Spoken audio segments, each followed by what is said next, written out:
很多老板都是在这个时候才真正意识到一件事，原来问题不是出在装修，而是出在签合同那一刻。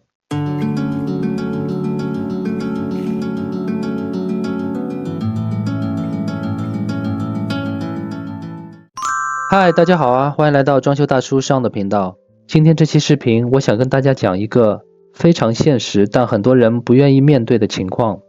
如果选店阶段没有从施工角度提前看过，合同一旦签完，接下来通常会发生什么？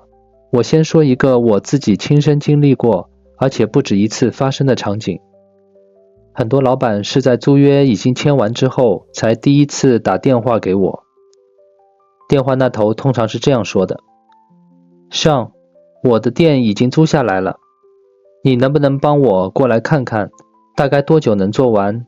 预算会不会超？这个时候我心里其实已经很清楚了，这通电话来得太晚了。为什么呢？因为一旦合同签完，事情的主动权就已经不在你的手里了。你不能随便换店，不能轻易反悔，也不能慢慢试错。接下来通常会发生的第一件就是问题开始集中爆发，烟灶要改，电量不够，防火墙要升级，厕所不合规，消防系统缺失。这些问题不是一天出现的，而是本来就存在的，只是现在才被看到。第二件事是时间线开始失控，你原本以为3-4个月能开业，结果报批被卡，图纸要重画，审批要重走，房租在算，贷款在算，人工也在算，但店还没办法开门。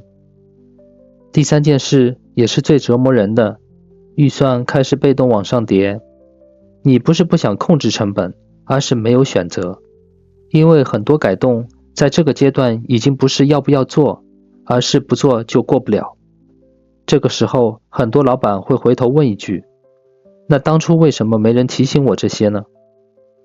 我这里想给你放一段我和一位房产经纪的真实对话录音。确实是这样的，因为商业地产跟 residential 会就是天壤之别嘛，简直是两个世界的。我帮客人在找那些，比如说小的奶茶店啊，或者理发店，或者是美容院那种，我觉得还好，只要那种buy low 那些符合就行了。但是找餐厅确实它非常有门道道。我之前帮客人找过，头还蛮大的。因为毕竟就是商业接触的没有那么多嘛，所以非常感谢你今天给我那么多有用的 information。